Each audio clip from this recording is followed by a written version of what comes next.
이사야 43장 13절에서 15절 말씀입니다. 과연 태초로부터 나는 그이니 내 손에서 건질 자가 없도다. 내가 행하리니 누가 막으리요? 너희의 구속자여 이스라엘의 거룩하니 여호와가 말하노라. 너희를 위하여 내가 바벨론에 사람을 보내어 모든 갈대아 사람에게 자기들이 연락하던 배를 타고 도망하여 내려가게 하리라. 나는 여호와 너희의 거룩한 이요 이스라엘의 창조자요 너희의 왕이니라. 아멘. 영원한 하나님. 영원이라는 것은 시간의 끝이 없다라는 것하고는 다른 개념입니다. 인간에게 있어서 영원이라는 것은 시간이 무한인 것을 의미하지만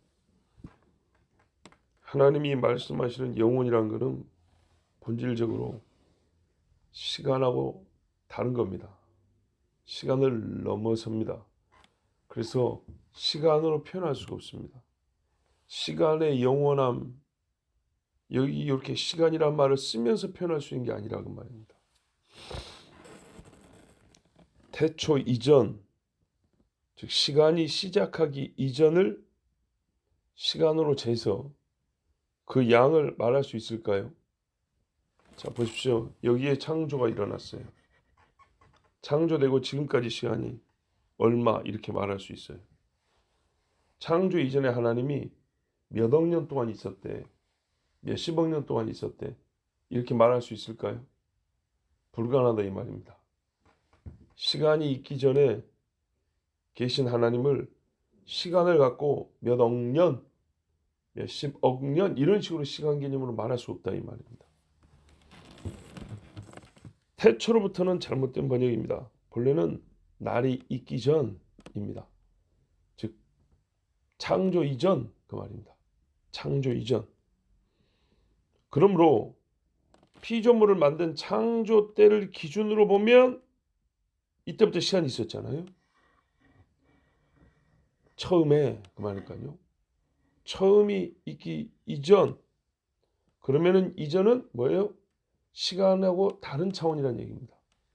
그래서 시편 92편이가 보면 주는 영원부터 영원까지 하나님이시니이다 이렇게 말했어요. 하나님 존재만 놓고 볼 때 시간을 적용하여 표현할 수가 없습니다. 그래서 영원이라고 말을 합니다.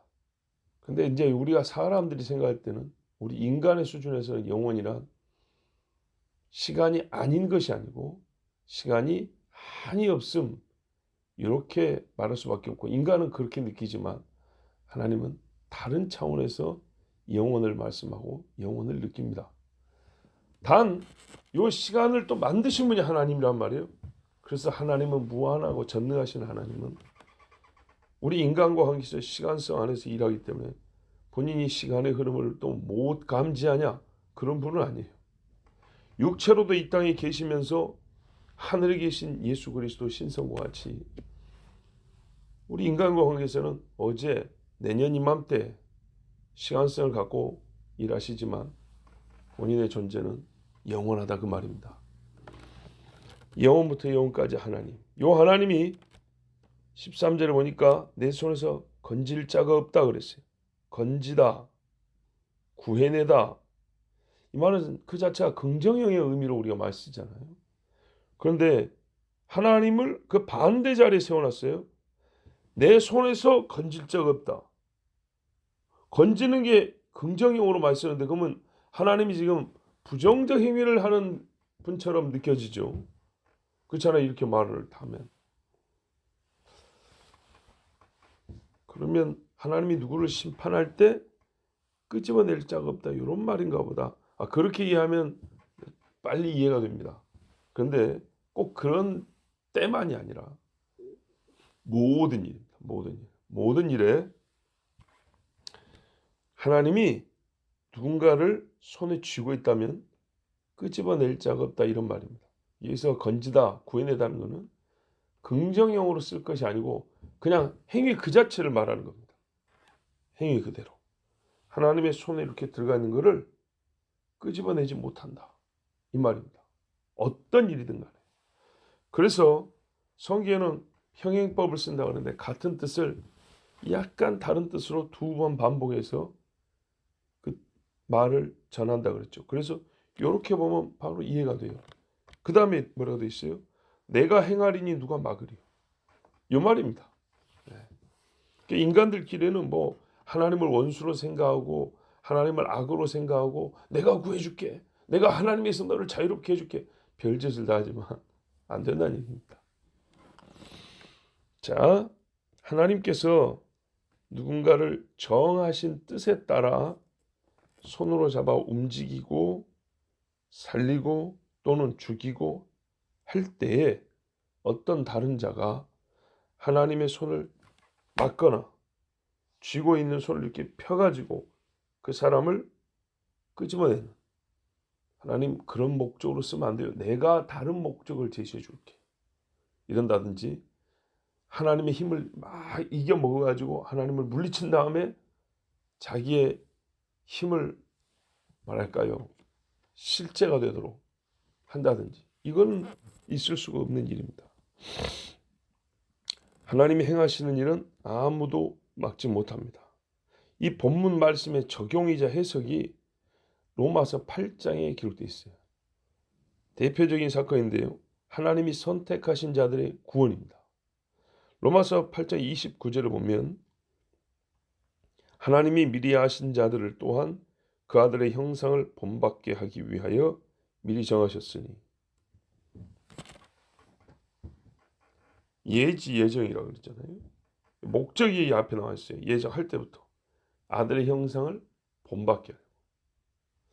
창조는 하나님의 형상으로 우리가 만들어졌다 되는데 타락한 인간이 어디까지 회복이 되었냐 하면 육체로 오신 하나님의 아들이 육으로서 하나님께 보였던 그 모습 정도로 그렇게 회복하는, 이게 하나님이 예정한 뜻이란 말이에요. 이는 그런 많은 형제 중에서 맏아들이 되게 하려 하십니다. 형제라 부르신다는 말이 여러 번 나오죠. 구원에서 맨 처음 나온 겁니다. 그래서 양자가 되는 겁니다. 그러니까 관계적으로는 창조라는 행위에서 존재적으로 우리가 하나님의 자녀이지만 타락한 인간이 이게 끊어졌단 말이죠. 어떻게 자녀의 권세를 회복하냐면 예수 믿음으로 형제가 됐는데 이게 아버지 관계잖아요. 그래서 형제가 돼서 아버지 관계를 회복하는 이런 원리입니다. 또 미리 정하신 그들을 또한 부르신 그들을 또한 의롭다 하시고 의롭다 하신 그들을 또한 영화롭게 하셨느니라. 그런즉 바로 요 일, 이 구원하는 일, 이 일에 대하여 우리가 무슨 말하리요? 만일 하나님이 우리를 위하시면 누가 우리를 대적하리요? 바로 요 오늘 본문 말씀의 적용이 1차 적용. 38절을 보면 내가 확신하노니, 여기에 대한 믿음이 있어야죠. 사망이나 생명이나 천사들이나 권세자들이나 현재일이나 장래일이나 능력이나 높음이나 깊음이나 다른 어떤 피조물이라도 우리를 우리 주 예수 그리스도 안에 있는 하나님의 사랑에서 끊을 수 없으리라. 바로 이 말씀이 오늘 13절 말씀의 해석이자 제1의 적용입니다. 그러니까요. 너희의 구속자요 그러죠. 14절에. 내 하는 일이 뭐냐 하면 이스라엘 관계에서 지금 계속 구원자로서 하나님을 지금 말씀하고 있단 말이에요. 너희의 구속자요 이스라엘의 거룩한 이 여호와, 하나님이 자기 정의를 이렇게 내렸어요. 본래 이름은 여호와지만 또 하나의 이름을 자꾸 스스로 붙이시는데 너희 이스라엘과의 관계성 안에서 자기를 스스로 이렇게 불러요. 너희의 구속자요 너희의 거룩한이다. 너희를 구원하되 거룩한 방식으로 하고 거룩을 목적으로 하고 너희는 구원받아 거룩한 하나님을 알게 되고 너희 하나님 여호와를 거룩하게 섬기게 될 것이다. 그러니까는 이게 하나님이 이스라엘에게 하시겠다고 스스로 책임지우는 일이에요. 너희를 위하여 그러죠. 14절 중반부에 너희를 위하여 너희의 구속주가 나섭니다. 어떤 이익을 위하여 이익이 있어서 너희를 위한 것이 아니고 너희를 사랑해서 나의 자녀를 삼았기 때문에 너희를 위하여, 너희를 구원한다 약속했기 때문에 너희를 위하여가 되는데, 이제 이스라엘 사람들이 곧 특히 유대인 중심으로 바벨론에 끌려갑니다. 그때 바로 알게 될 것입니다. 옛날에 출애굽 때 하나님이 데리고 나온 것처럼 바벨론에 하나님이 사람을 보냈는데, 여기 사람은 유다인 중에 한두 사람을 보내는 그런 얘기가 아닙니다. 유다인들이 한 3차에 걸쳐서 바벨론에 끌려갔는데 뭐 2차, 3차에 오는 사람을 얘기하는 게 아니고, 또는 남아있는 유대인 중에 위로한답시고 찾아가는 그런 사람들 얘기하는 게 아니고, 이 유다인을 구하려고 하는 사람들 말하는 겁니다. 하나님이 정해서 바벨론을 치게 하는 사람들. 보십시오. 모든 갈대아 사람에게 자기들이 연락하던 배를 타고 도망하여 내려가게 하리라. 킹제임스 여기는 배 안에서 부르짖는 그들의 모든 귀인들과 갈대아인들을 끌어내렸도다 이렇게 돼 있어요. 그러니까 내가 어떤 사람들을 보냈는데 바벨론 사람들이 배를 타고 도망을 하는데, 피난길도 말이죠. 바벨론이 기본적으로 육상 제국이잖아요. 바다라기보다는 강으로 또는 해변 조금 있는 데로 이렇게 배를 타고 도망할 정도면 보통 돈이 있고 지위가 있는 사람들이겠죠. 이 사람들이 어떻게 해요? 우리는 살았다고 하는데 거기서조차도 다 끌어내려 가지고 죽이거나 끌고 가게 하는 그런 일을 하나님 하겠다는 거예요. 이렇게 해서 이스라엘은 구원하고 바벨론은 망하고, 이 일을 내가 하는데 누가 막으려? 누가 이 사람들 내 손에서 빼내겠냐? 이런 말씀인데, 와, 이 배 타고 가는 사람들이 살았다고 하면서 안심할 때 하나님의 배를 엎어버리시거나 또는 적군의 배가 와서 치게 할 건데, 요 일이 요한계시록에 보면 음녀 바벨론의 패망과 굉장히 유사합니다. 데자뷰라고 그러죠. 어디서 본 것 같은데 똑같은 일이 거의 반복되는 거죠. 요한계시록 18장의 음녀 바벨론도 한 시간에 결정타를 맞고 가라앉아 없어져 버립니다. 예레미야에 보면 50장 51장에 바벨론이 무너지는 날이 나오는데 그것도 하루에 없어져 버립니다. 실제로 역사 중에 바벨론도 하루에 없어졌습니다. 하룻밤에. 이렇게 해서 하나님의 예언이 옛날에 있던 제국 바벨론, 그리고 마지막 날에 그 바벨론의 영적인 그러니까 영적 정체성을 그대로 갖고 있는 음녀 바벨론, 그래서 같이 무너집니다. 다니엘의 신상에 머리부터 발끝까지 재료가 다릅니다. 금, 은, 동, 쇠에 흙이 묻어 있고 섞여 있는 재료는 다른데 한 몸뚱아리를 이루고 있습니다. 그리고 뜨인 돌이, 사람이 만지지 않은, 뭐랄까요, 다듬지 않은 돌이 와서, 원석이라고 보면 되죠. 와서 어디를 치냐면 신상에 발을 칩니다. 말하자면 이 제국의 마지막을 쳐버리는 거죠. 그러니까 머리를 치면 대가리만 떨어져 나갈 건데 발을 쳐버리니까 와르르 무너져 버리죠. 근데 말하기를 머리는 바벨론이라고 그랬는데 이게 어느 때 이야기입니까? 옛날 없어진 거 아닌가요? 근데 마지막에 또 나온다 그랬죠. 그리고 이게 다른 제국이지만 영적인 정체성은 같다 그랬습니다. 한 영적 계보로 그대로 내려오는, 나라 이름만 바뀐 거예요. 예.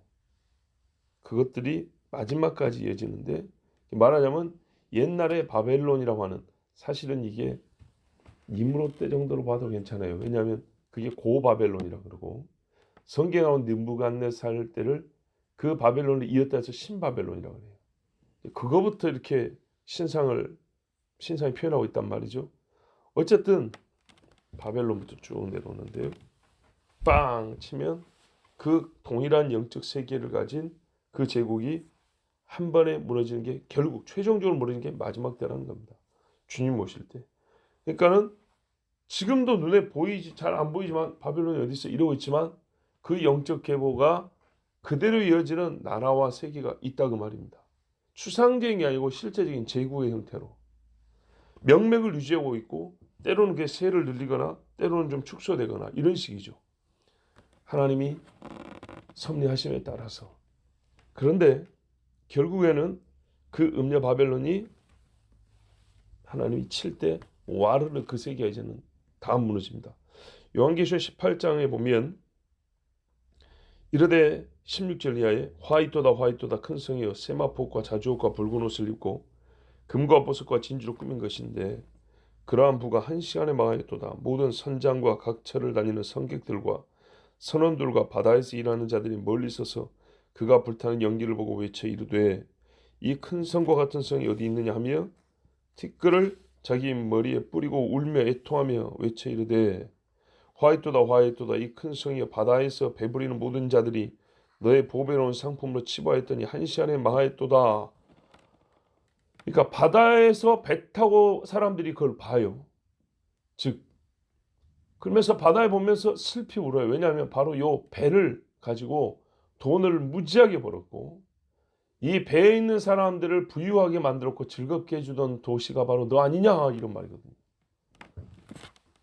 같죠. 바벨론의 이 귀인들이 배에서 연락하였다. 이 배로 말미암아 즐거움을 누리고 바벨론과 통하는 이 배로 말미암아 그들의 권세와 인생에 사는 즐거움이 있었다는 거예요. 그걸 하나님이 하루에 없애버렸습니다. 그러면서 이 슬피 부르짖는 자들이 있는 반면에 하늘과 성도들과 사도들과 선지자들아 그로 말미암아 즐거워라. 하늘 영원한 곳이고 성도라면 일단 우리 세대를 얘기하는 말이고 사도들은 우리보다 앞선 세대고 선지자는 더 앞선 세대고 그러니까 다 바벨론과 상관이 있다는 얘기죠. 그로 말미암아 즐거워라. 하나님이 너희를 위하여 예, 그에게 심판을 행하셨음이라 하더라. 이에 한 힘센 천사가 큰 맷돌 같은 돌을 들어 바다에 던지되 영화 딥 임팩트나 아마겟돈 같은 그 현실적으로 일어납니다. 하나님이 하신 말씀이에요. 사람들은 성경에서 인사이트를 얻어가지고 영화를 만들고 그거를 하나의 유흥거리로 만들지만 사실은 일반 사람들도 성경을 봤다는 얘기고 불신자라고 불리는 그들도 성경의 내용을 양심적으로 어떻게 해요? 알고 두려워한다는 얘기죠. 그거를 애매하게 또는 애둘러 표현하고 또는 부정하기 위해서 희화화시키는 그런 경우들이 있지만 또는 자기도 모르게 성경의 사건들을 모티브로 삼아서 영화를 만들기도 하지만 어쨌거나 이런 것들도 간접에 될 수 있지만 하나님은 모든 사람이 다 부정할 수 없게 다 알리셨습니다. 그렇게 된다는 것. 큰 돌을 들어 바다에 던져 이르되 큰 성 바빌론 이같이 비참하게 던져져 결코 다시 보이지 아니하리로다. 아멘. 그러니까 어마어마한 불이 막 탑니다. 불이 타고 있는데 엄청난 돌이 하늘에서 떨어져 가지고 큰 성 바벨론 옆에 있는 바다를 치니까 무진막지한 해일에 이래서 어떻게 하냐. 쓰나미죠. 엄청난 쓰나미에서 그걸 다 삼켜버린다는 얘기죠. 거기다가 지진이 함께 일어나겠죠. 무너지고 물이 덮어버리고 없어진다는 겁니다. 자, 그러면 여러분 사람들이 살기 위하여 제가 그런 류의 영화들을 보면 살기 위해서 사람들이 주로 바다로 나갑니다. 2012 영화도 보시면 21세기형 방주가 나옵니다. 자, 중국의 티벳 같은데 큰 어마어마한 배를 만들어가지고 선택된 자들만 태워가지고 먼 바다로 나갑니다. 그렇게 해서 살아남다는 이제 그런 식의 영화가 있어요. 영화가. 이제 그게 사람들 생각에는 사는 방법입니다. 또 어떤 영화는 뭐가 있습니까? 핵전쟁이 일어날 것인데 성경에 전쟁 나오죠. 그러면은 서로 핵을 어디다 쏘냐면 사람들이 많은 사는 데 쏜단 말이에요. 그럼 이 땅에서 사람들이 많이 안 살고 핵전쟁의 위협이 별로 없는 데가 어딜까 생각하니까 극지방이죠. 그래서 극지방으로 도망가는 이런 이야기. 예. 근데 남극이라는 데는 사실은 얼음덩어리 때문에 살 수가 없고 북극 어딘가로 들어가서 땅속 깊은 산, 이런 식의 인간들이 살고자 하는 그런 욕망에 따라서 이제 막 영화를 만들어서 생존 영화들이죠. 그럼 사람들이 거기서 뭔가 재미도 있지만은 뭔가 좀 막 그 스토리에서 감동도 느끼잖아요. 주님 말씀 잘 들어야 돼요. 네가 바다 끝에 가서 거할지라도. 구원자들에게만 하는 말이 아니고요. 하나님이 심판할 때도 마찬가지예요. 뭐라 했습니까? 사자를 피해서 집에 도망가가지고 벽을 손잡고 쉬를 때 독사가 손을 물어버린다 했어요. 이렇게 죽인다 했어요. 바닷속에 들어가 바다뱀을 갖다 물어버려야 할 것이고, 예. 하늘 위에 올라간다고? 야, 여기 땅에서 핵전쟁을 우리 비행기 타고 저기 고도 몇만 미터 올라가면 돼. 끄집어 내려버린다 그랬어요. 물속에 잠수함 타고 들어가면 된다. 웃기고 있네. 잠수함 찌그러 버리면 터지는데 0.002초면 됩니다. 이게 제가 좀 과장한 거지만 사람의 고통을 느끼기도 전에 없어져 버립니다. 그러므로 도망갈 데가 없습니다. 성경 도망갈 데가 어디뇨? 여호와의 눈앞에서 피할 데가 어디뇨? 네. 나는 여호와 너희의 거룩한 이요 이스라엘의 창조자요 너희의 왕이니라. 제가 성경을 많이 보지는 않았지만 많이 봤는데, 자 보세요. 많이 보지는 않았지만 많이 봤는데 하나님 자신을 한 절에 이렇게 다양한 호칭으로 여러 번 보면서 꽉 채운 건 이기가 유일하거나 거의 처음인 것 같아요. 14절에도 있지만 이제 다른 말씀이 연결되어 있잖아요. 이제 인간의 절구분을 할 때는 나는 여호와 너희의 거룩하니 이스라엘의 창조자 너희의 왕이니라. 자, 여호와 본래 하나님 이름을 다 아시죠? 그리고 이스라엘과 친히 언약을 맺으심으로 스스로 다른 이름을 자기에게 붙이셨는데 이스라엘의 거룩하니, 아까 우리가 14절에서 봤죠. 이스라엘의 창조자, 이스라엘 너희의 왕, 다 이해할 수 있는 이름입니다. 그죠? 근데 여기서 한 이름이 조금 낯설어요. 그 낯선 이름이 뭐냐면 이스라엘의 창조자라는 이름입니다. 창조는 무에서 유를 만드신 거 아니겠습니까? 그렇다면 이스라엘의 창조자라는 말은 하나님이 사람을 창조하셨듯이 모든 죄인 중에서 자기 백성의 존재를 시작하신 날이 있다는 말입니다. 철저히 하나님의 주권과 사랑으로 없는 백성을 있는 백성이 되시게 하신 거죠. 자기 백성 없음에서 내 백성 있음이 되게 한 일은 창조라고밖에 부를 수 없다는 것이 하나님의 말씀입니다. 모든 죄인 중에서 이스라엘이 존재하게 된 것은 우리 인간으로 하여금 어떻게 이해를 시켜야 그 놀라운 하나님의 은혜와 권능을 깨닫게 할까 할 때 창조라는 말보다 더 나은 것이 없다는 것이 하나님의 판단입니다. 그러므로 우리가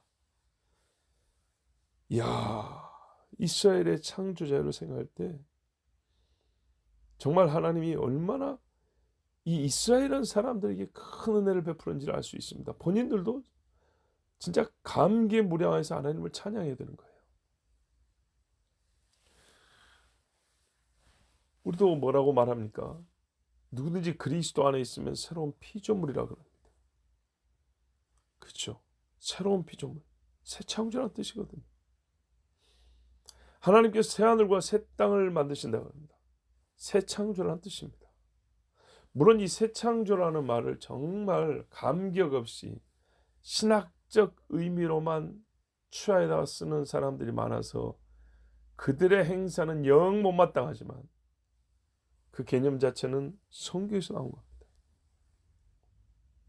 이스라엘을 창조하시고 나를 하나님 자녀 되게 하시고 또한 옛 땅과 옛 하늘을 없애시고 새 하늘과 새 땅이 되게 하신 하나님, 이건 창조입니다. 다윗이 뭐라 했어요? 내 속에 정한 마음을 창조하시고. 보십시오. 이전의 생각과 마인드와는 완전히 새롭게 된 사람. 이거는 하나님의 무에서 유를 만드신 그런 창조가 아니면서는 설명할 수가 없습니다.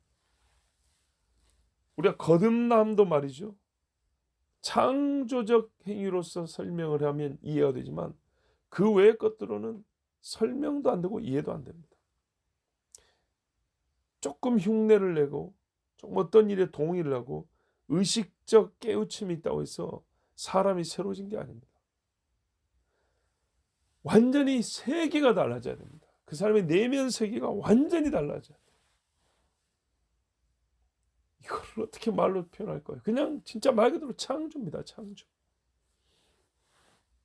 자, 이렇게 창조가 된 사람, 특별히 이스라엘, 하나님께 어마어마한 복을 받았습니다. 그렇다면 이 사실에 대하여 마음을 다하여 감사하고 온 힘을 다하여 주 하나님 여호와를 찬양하고 섬기하지 않겠습니까? 이 감격이 너무나 큽니다. 사람들마다 하는 말이 누구는 성격이 어떻고 성향이 어떻고 환경과 조건이 어떻고. 아니죠, 여러분. 아무리 성격이 다르고 성향이 다르다 할지라도 국가대표 경기에서 이기면 환호성 지르고 그냥 뭐 얼굴이 벌겋게 상기돼가지고 좋아하는 거 똑같더만요. 하나님의 창조가 그보다 작습니까? 감히 그 땅것들이 하나님의 이 창조의 은혜에 비교가 됩니까? 안 되죠. 예. 그러므로 우리가 하나님 앞에 감사와 찬양을 올려드리는 것은 항상 뜨거운 마음으로 진실하게 올려드려야 합니다. 나의 하나님 여호와는 거룩하신 분이요. 그래서 나를 거룩하게 하시는 하나님이십니다. 죽을 죄인에서 하나님의 자녀로 나를 새롭게 창조하셨습니다. 그 하나님은 이스라엘을 영원히 왕으로서 다스리시고 또 나를 영원히 다스리시는 왕입니다. 이 사실을 꼭 믿으시고 이 사실에 대하여 감사하시고 또한 이것이 우리 심령 깊숙이 체험되는 은혜가 있기를 바랍니다. 아멘. 기도하겠습니다. 하나님 아버지, 오늘 이 종과 하나님의 자녀들에게 말씀을 주셔서 감사합니다. 또한 하나님의 감춰졌던 이름을 밝히 드러내사 우리로 알게 하심을 감사합니다. 이스라엘의 거룩하신 이요 창조자요 왕이신 하나님, 또 나의 거룩한 하나님이시요 나의 창조주시요 나의 왕이신 여호와 하나님, 이스라엘과 종의 찬송을 받으시옵소서. 우리가 진실로 감격하여 뜨거운 심령으로 주를 섬기옵소서. 저 해를 향하여 경배하는 일 없게 하시고 땅에 입맞추는 일도 없게 하여 주시고 바다를 두려워하여 재물을 던지는 일도 없게 하여 주시고 오직 하나님께 엎드리고 찬송하고 주께만 입맞추는 하나님의 자녀들이 되게 하여 주시옵소서. 주여, 말씀으로 우리를 새롭게 하시고 강하게 하시고 그리스도의 장사한 분량에 이르게 하여 주시옵소서. 우리가 죄짓지 않게 하소서. 새롭게 된 하나님의 자녀들, 거룩하신 하나님의 자녀로 살게 하여 주시옵소서. 예수 그리스도의 이름으로 기도하옵나이다. 아멘.